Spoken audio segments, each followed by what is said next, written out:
이번 달에 Christianity Today라는 그런 잡지에서, 구독한 잡지에서 그런 제 눈을 이렇게 가게 하는 기사를 하나 읽게 되었습니다.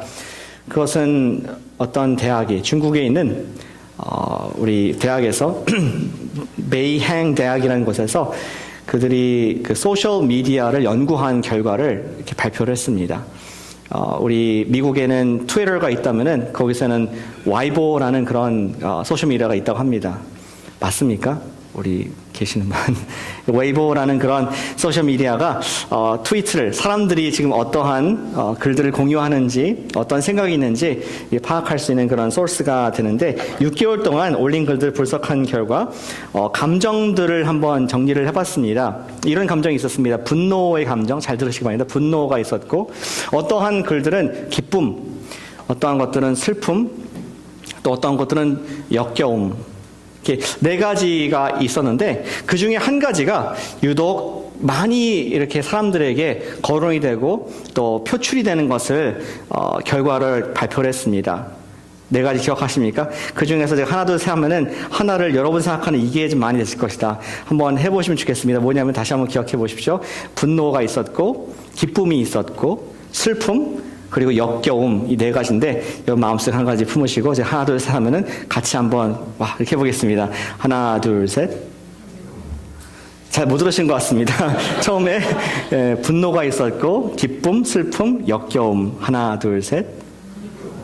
예, 뭐라고 하는지 모르겠지만 아마 어떤 분들 많이 맞추셨을 것 같아요. 사실은 분노가 가장 많이 by far 나온 그런 카테고리의 감정이라고 합니다. 사람들이 사회의 어떤 부조리를 봤을 때 그것을 글을 올립니다. 대통령 선거에서 대통령이 마음에 안 들 때, 후보가 마음에 안 들 때 막 말을 합니다.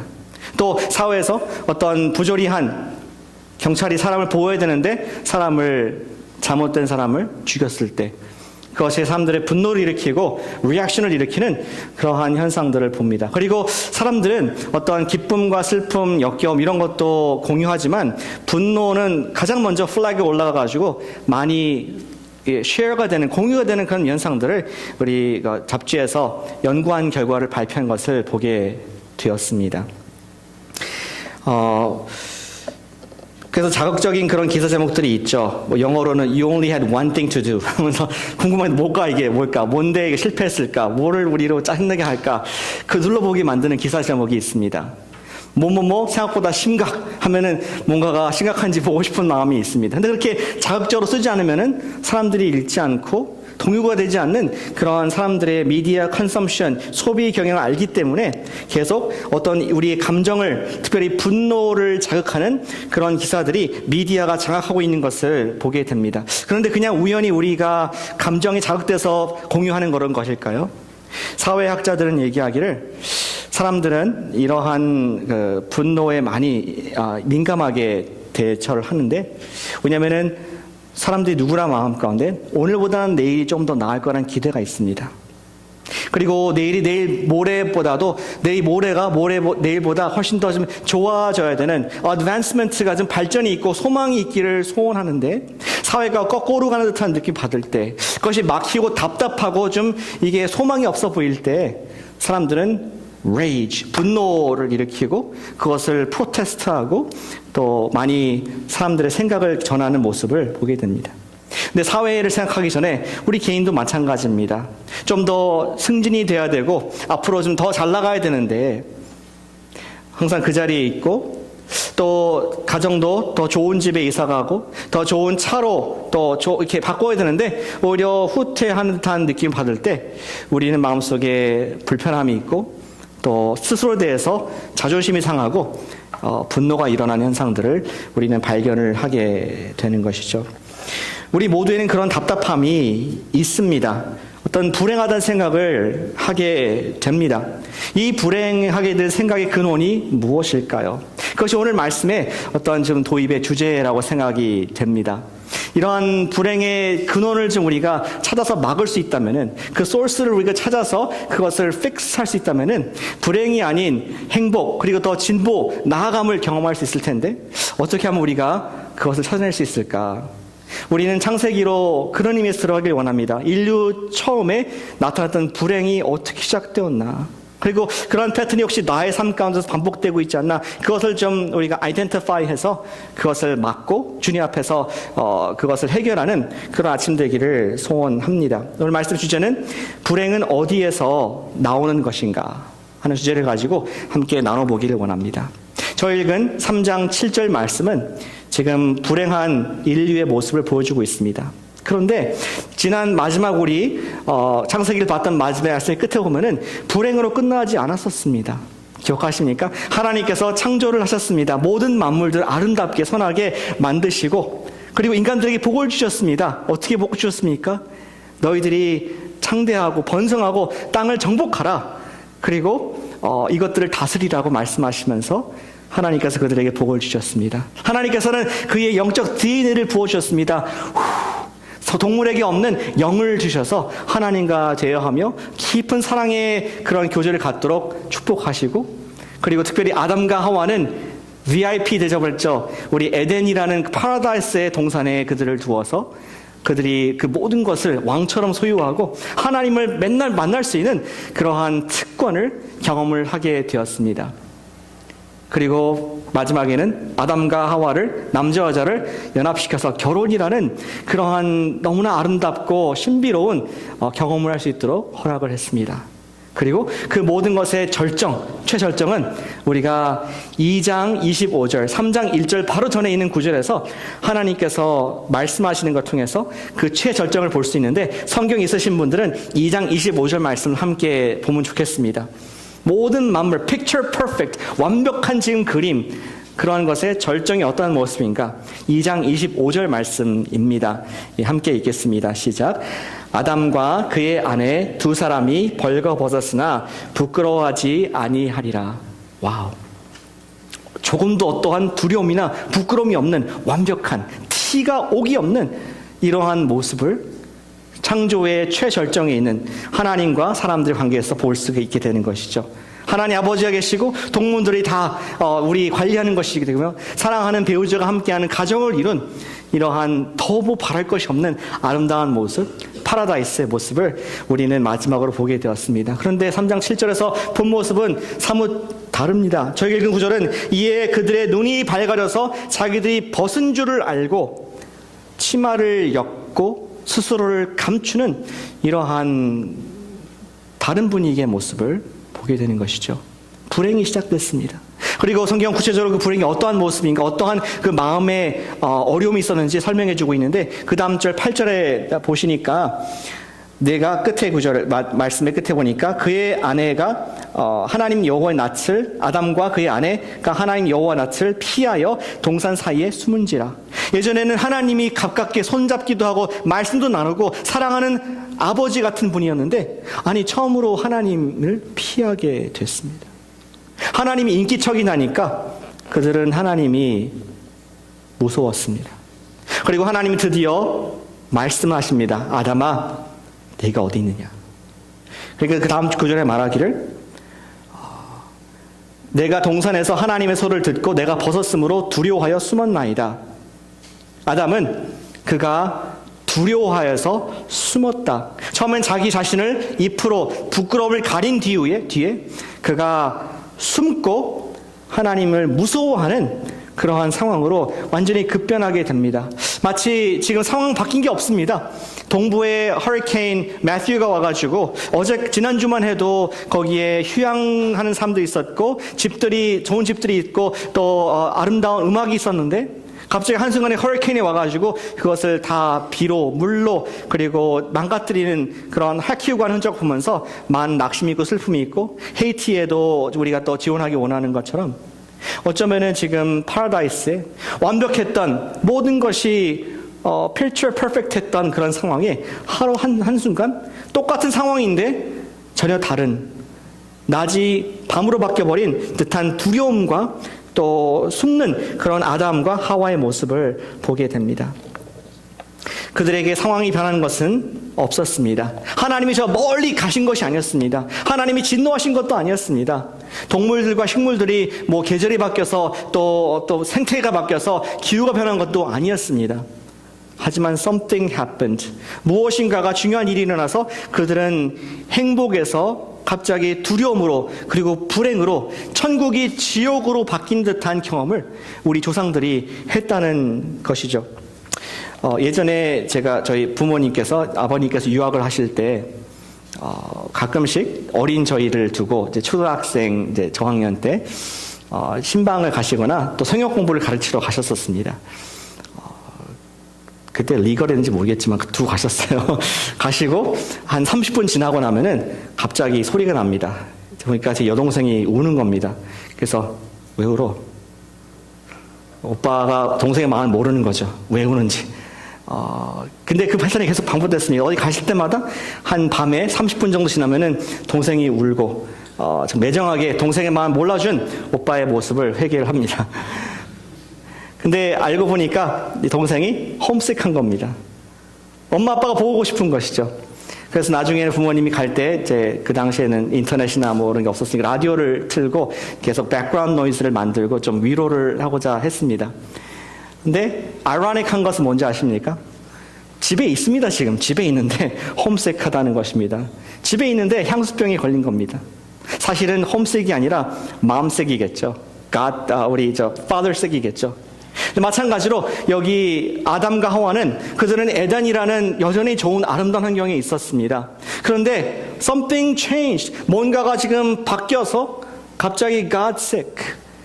같은 환경 여전히 에덴에 있지만 그들은 지금 파라다이스 즐기고 있지만 하나님을 보고 싶지만 보지 못하는, 가까이 하고 싶지만 무서운, 가까이 나가고 싶지만 떳떳하지 못한 그들의 불행의 모습을, 디자스터를 보면서 아주 안타까운 모습을 지금 하나님과 또 인간들이 동일하게 표현을 해주고 있습니다.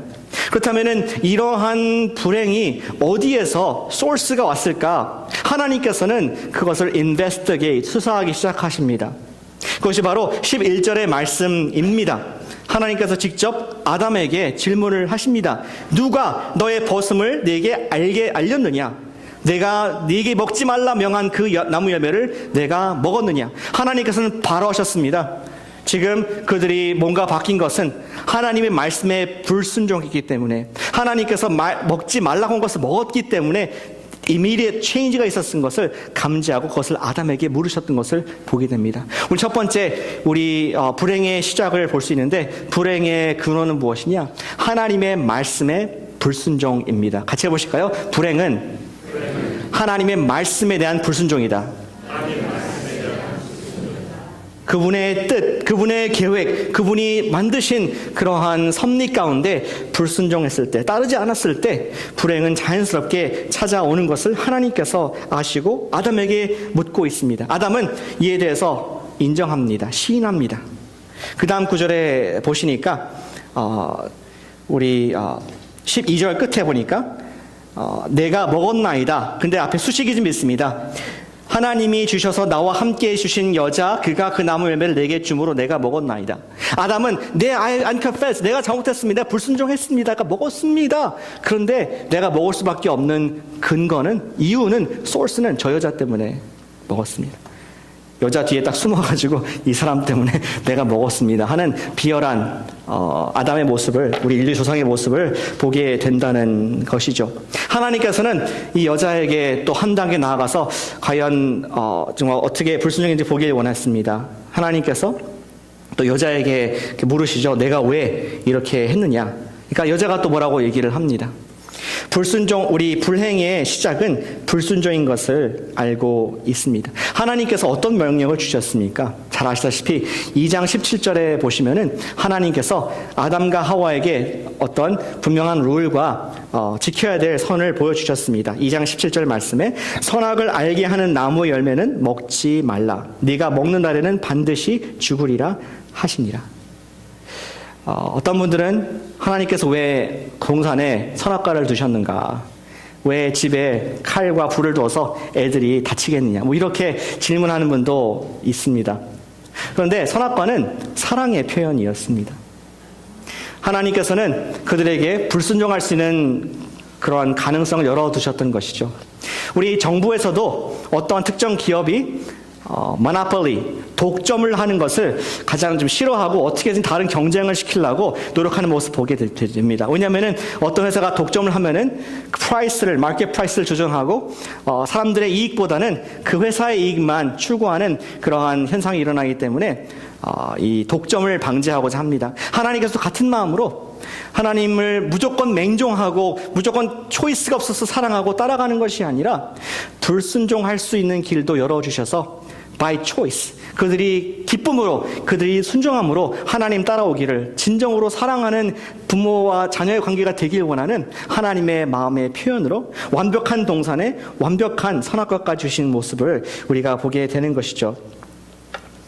사람이 하나님께서 정해놓으신 질서를 자발적으로 벗어났을 때 인간은 자발적으로 pay the price, 사람이 대가를 치르게 되어 있습니다. 바로 이러한 불순종, derail, 뜻을 벗어난 것의 결과가 불행이라는 것입니다. 아마 아담과 하와는 그들이 원하는 대로 했을 때, 그들이 마음에 먹은 대로 자기가 하나님께서 시키지 않은 다른 것을 했을 때에도 뭔가 내가 얻을 수 있는, 내가 더 나아갈 수 있는, 행복해질 수 있을 거라는 생각을 했지만 막상 그들이 step out of line, 그들이 그 길에서 벗어났을 때 즉시 자신의 수치를 느끼게 되고 두려움을 느끼게 되며 불행의 시작을 하게 된 것을 우리는 경험을 하게 되는 것이죠. 여러분 2015년도 필라델피아에 있었던 엠트랙의 그 사건을 기억하십니까?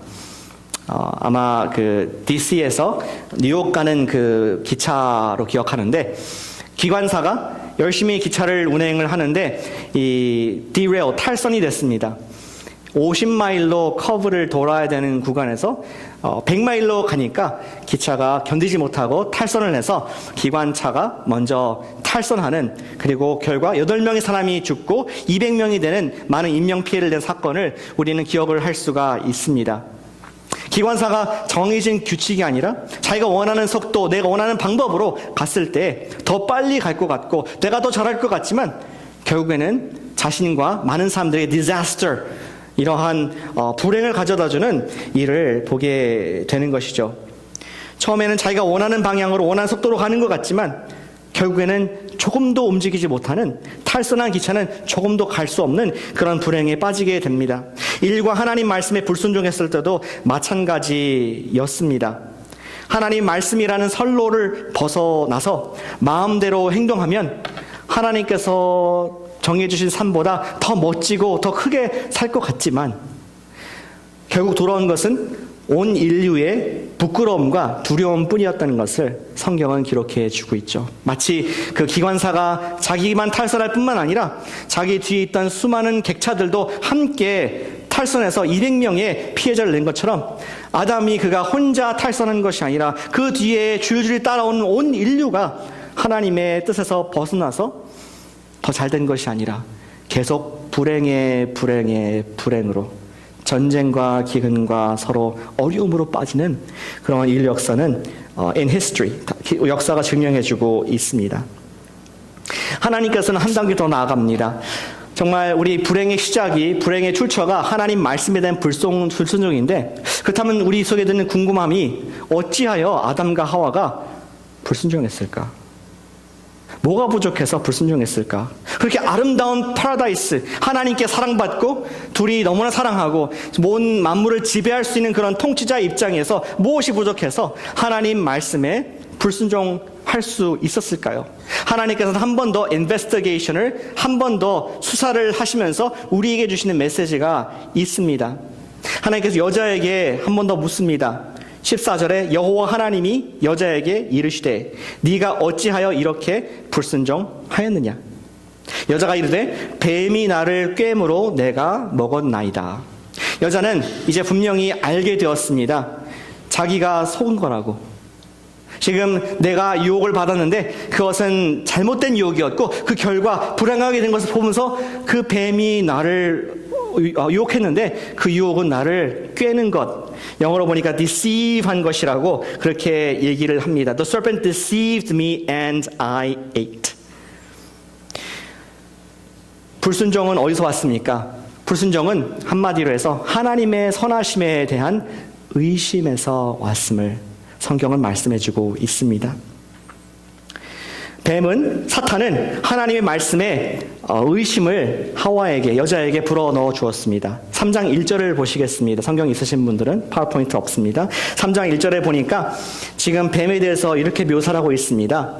짐승 중에서 가장 간교하니라, 가장 crafty, 가장 cunning, 교활한, 어떤 지혜로운, 아름다운 이런 것이 아니라 악의를 가지고 속이는 목적으로 머리가 비상한 그러한 동물이라고 말씀을 전제를 하고, 이 지금 뱀이 어떠한 질문을 하와에게, 여인에게 던지는지 한번 보시길 바랍니다. 뱀이 여자에게 물어 이르되 하나님이 참으로 너희에게 열매를, 동산나무 열매를, 모든 나무 열매를 먹지 말라 하시더냐. 영어로 Did God actually say? Really? 진짜로? 여인은 한 번도 생각하지 못했던 하나님 말씀이 진실일까? 거짓일까? 의심한 적이 없었는데 갑자기 뱀이 그 질문을 딱 던져주니까 맞아, 내가 하나님이 선하신지 어떻게 알지? Really? 정말 그 말씀이 truth, 진실인가? 아닌가? 그 마음에 약간 불안함이 생기게 되었습니다. 그리고 더 나아가서 뱀은 그 부정적인 의심을 더 강하게 하기 위해서 질문을 교활하게 했죠.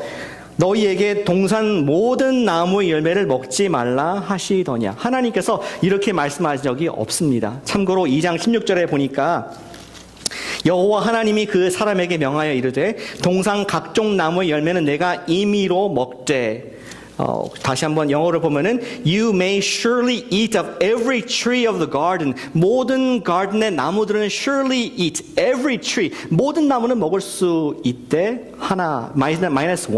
그 뒤에 17절에 나오죠. 근데 사단은, 뱀은 그것을 굉장히 부정적으로 말합니다. 정말 하나님께서 모든 나무를 다 먹지 말라고 하셨느냐?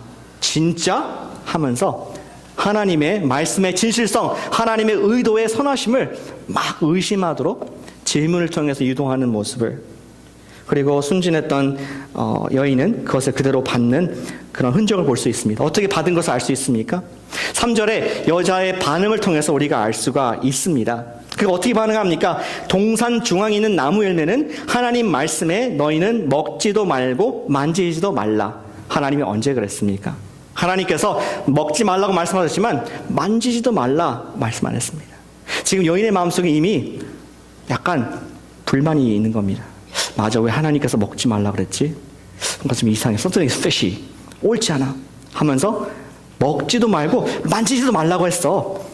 하면서 사단의 좀 부정적인 생각을 그대로 받아서 부정적으로 하나님을 비추고 있습니다.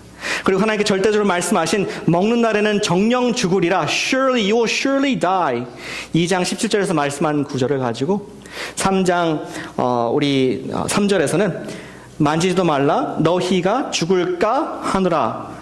Lest you die, you might die. 어쩌면은 가능성이 있는데 죽을 수도 있어. 퍼센테지가 있어. 이러한 말로써 하나님의 절대 명령은 이제 상대 명령으로 흐려뜨려 버리는, 하나님의 선하신 뿐 의심할 뿐만 아니라 하나님 말씀의 진실성까지 의심하게 되는, 지금 마음이 많이 갈라져 있는 여자의 모습을 발견하게 됩니다.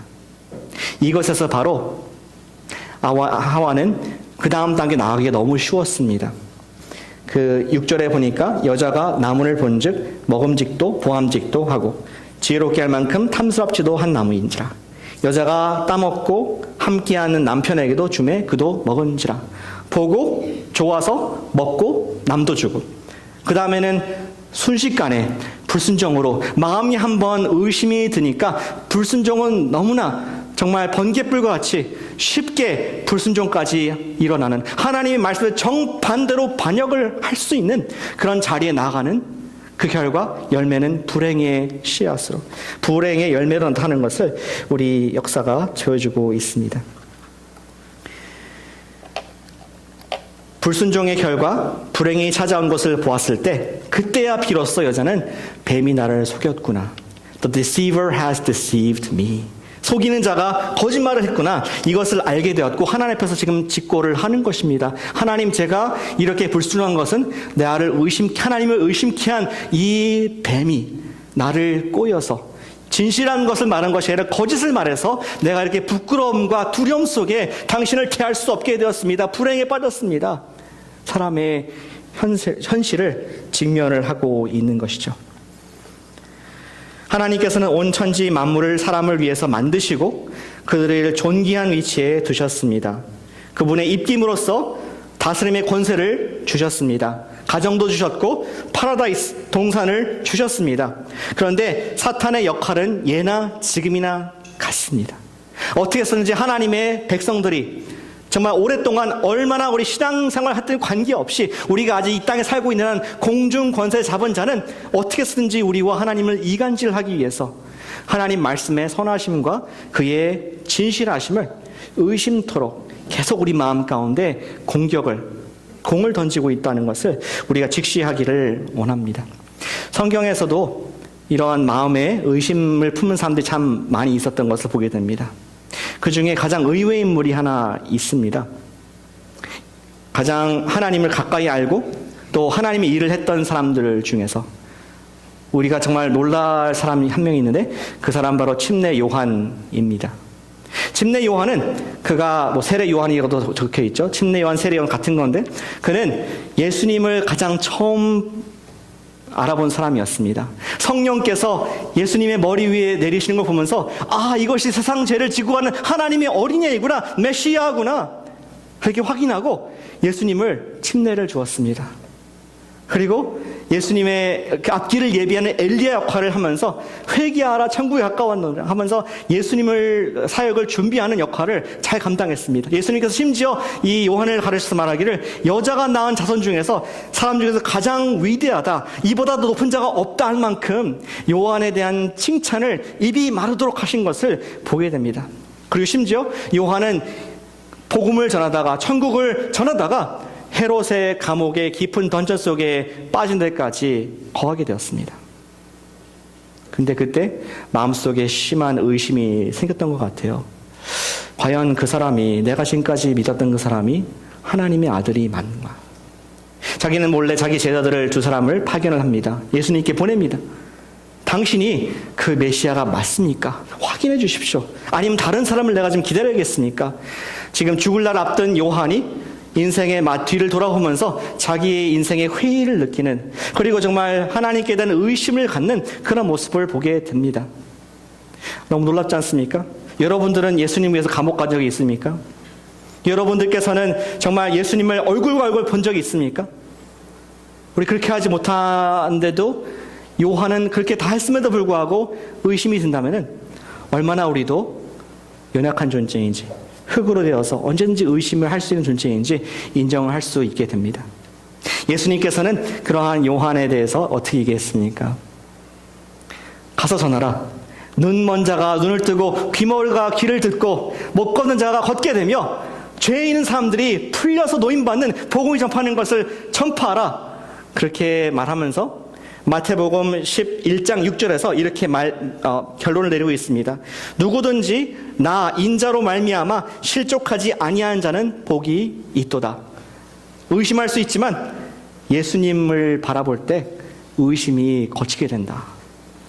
인자를 말미암아 의지한 자는 복이 있다라고 말씀을 하고 있습니다. 한때 우리 모두는 뜨거운 신앙생활이었다 하더라도 믿음이 흔들릴 수가 있고 의심이 생길 수가 있습니다.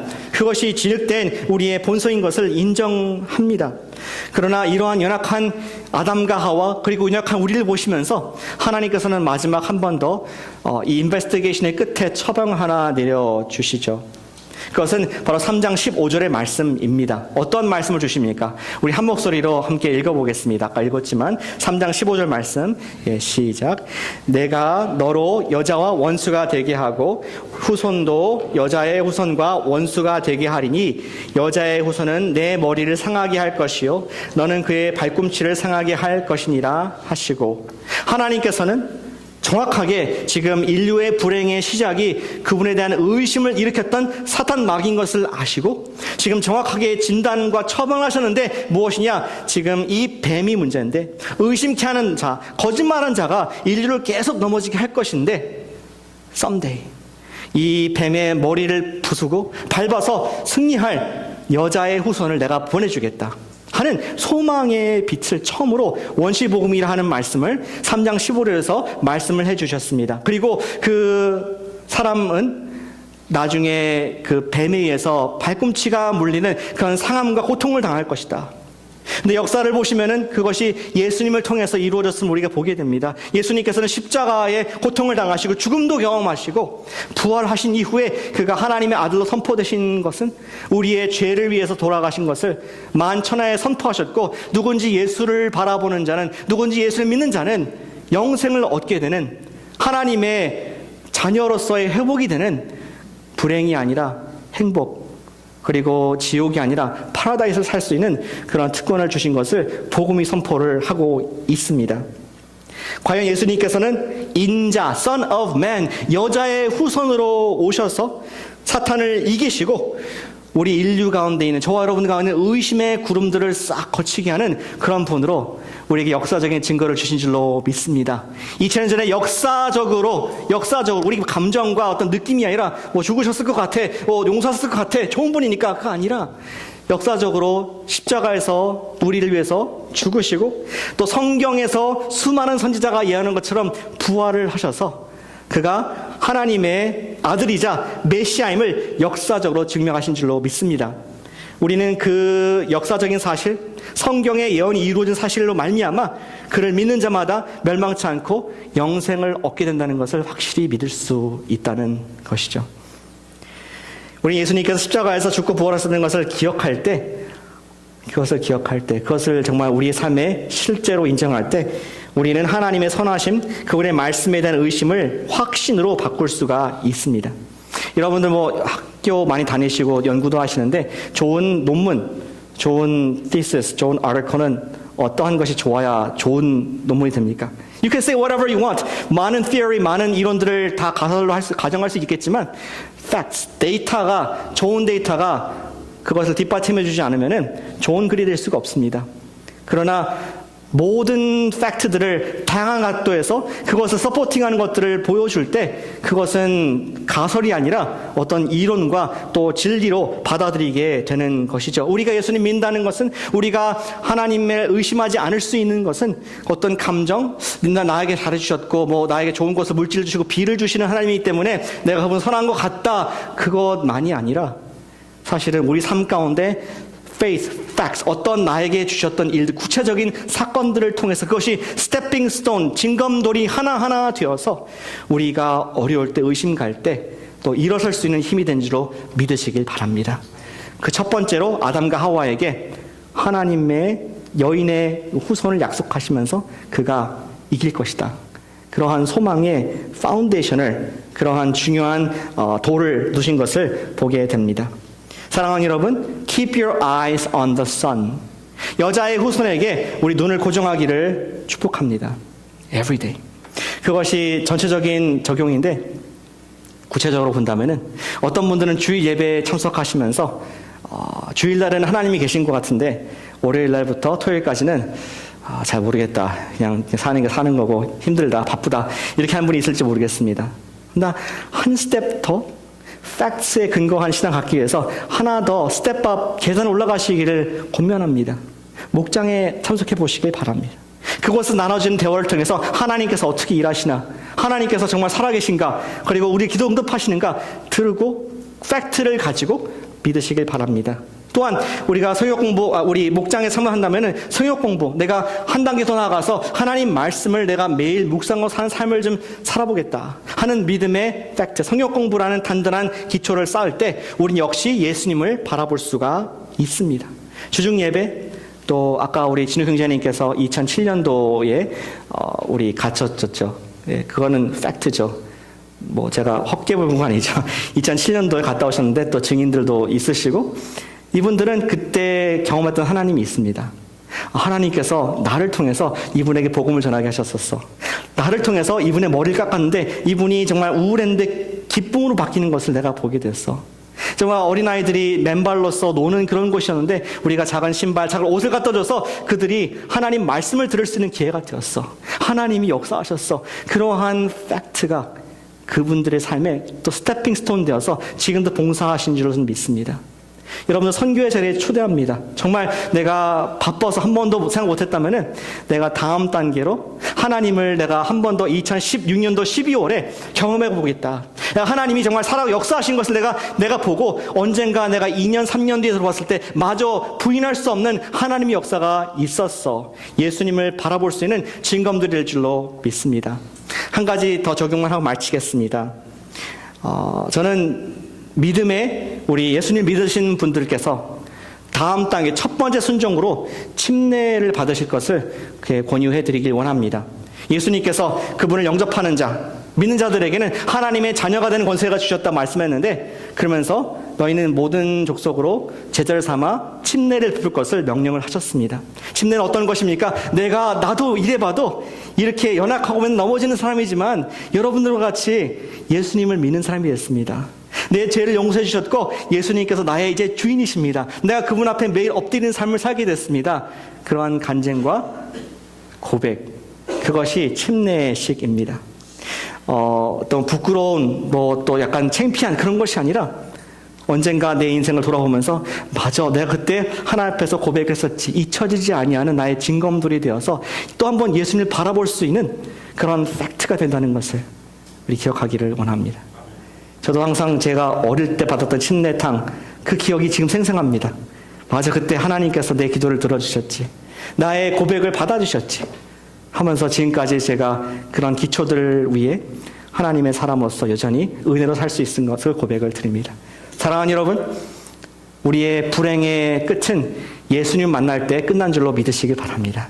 매일 예수님을 만나서 불행한 disastrous한 삶이 아니라 주님께서 창세기 1장과 2장에서 약속하신 그런 풍성한 삶, 우리 fruitful and multiply, 재생산하고 번창하는 삶, 그리고 만물을 다스리며 사단 원수를 이기는 삶을 모두 사시기를 예수님의 이름으로 축복합니다.